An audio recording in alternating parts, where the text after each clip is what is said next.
Sud Radio, l'œil de l'IFOP. Bonjour Jean-Philippe Dubrul. Bonjour. Directeur d'études à l'IFOP. Aujourd'hui, vous revenez sur cette enquête que vous avez publiée pour le journal du dimanche. Le regard des Français sur la marche contre la vie chère à l'appel de la France Insoumise et de la NUP. Cette marche qui doit avoir lieu aujourd'hui. Jean-Luc Mélenchon et les autres leaders de la gauche qui ont appelé les Français à descendre en masse dans la rue pour protester contre la baisse du pouvoir d'achat. Est-ce qu'ils sont suivis dans les enquêtes d'opinion par l'opinion publique ? Eh bien, les Français questionnés sur cette fameuse marche contre la vie chère cette semaine nous ont répondu et apparaissent extrêmement partagés. C'est le moins qu'on puisse dire. En fait, le monde, j'ai envie de dire, ne se divise pas en deux catégories, mais en trois.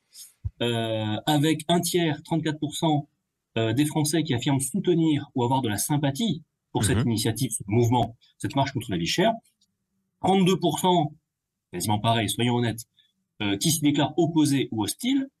Et enfin, 34 autres %, c'est le dernier tiers, qui s'y disent indifférents. Donc on a une opinion française on ne peut plus partager sur cette marche contre la vie chère.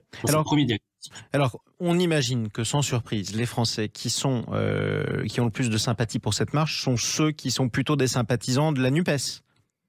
Alors tout à fait. On voit que déjà chez l'ensemble des sympathisants de gauche, quel que soit leur parti, on n'est pas à 34% d'opinion positive, on est à 63%.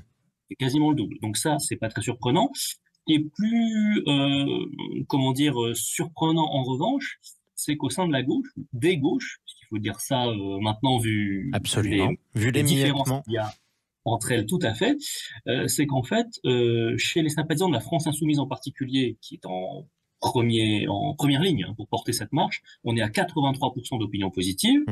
C'est attendu et c'est normal. Chez les sympathisants d'Europe Écologie Les Verts, on est à 68%. Mais chez les sympathisants du PS, par contre, on est seulement, entre guillemets, à 43%.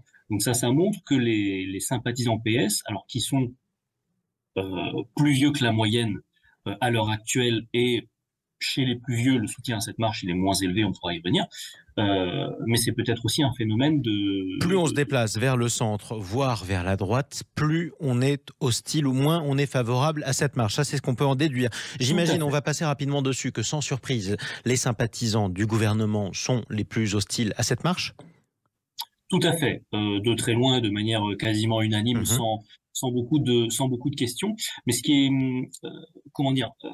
est intéressant aussi, c'est que voilà, vous décrivez, plus on va vers le centre et la droite, plus on s'oppose à cette marche. Or, quand on arrive au Rassemblement national, là, on est dans la moyenne. On a 33%, comme la moyenne en fait, de gens qui soutiennent cette marche. Donc, je reformule ce que j'ai dit. Plus on se déplace vers le centre, en gros, de l'opinion publique, plus on est hostile à cette marche. Ça tombe bien d'ailleurs, puisque à ce stade, en ce moment en tout cas, la France est gouvernée au centre. Il n'y a pas de mystère. Parlons maintenant des catégories socio-professionnelles. Est-ce que ceux qui sont favorables à cette marche contre la vie chère sont ceux qui en pâtissent le plus, à savoir les Français les plus pauvres ? Et oui et non.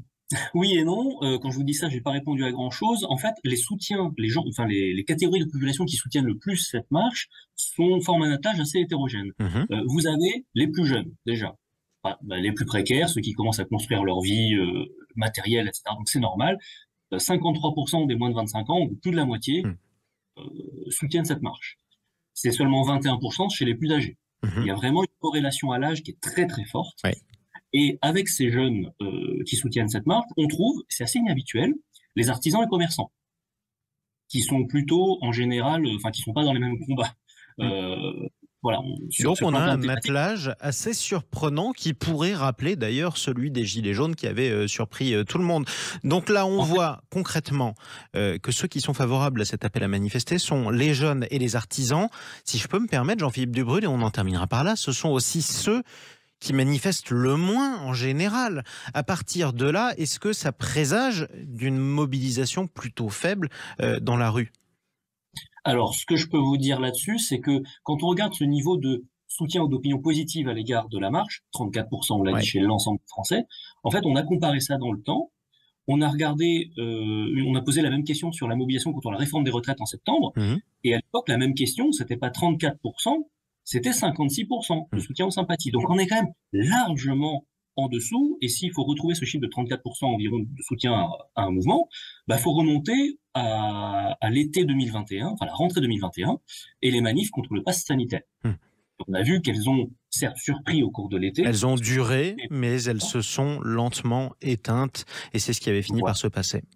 Bon, mais écoutez, verdict dans la rue ce soir. En tout cas, aujourd'hui, plutôt quand on aura fini de compter les manifestants dans les différentes villes où ces appels à se rassembler ont été lancés. Merci beaucoup Jean-Philippe Dubrul. Avec plaisir. Directeur d'études à l'Institut Sondage IFOP. On vous retrouve un prochain dimanche.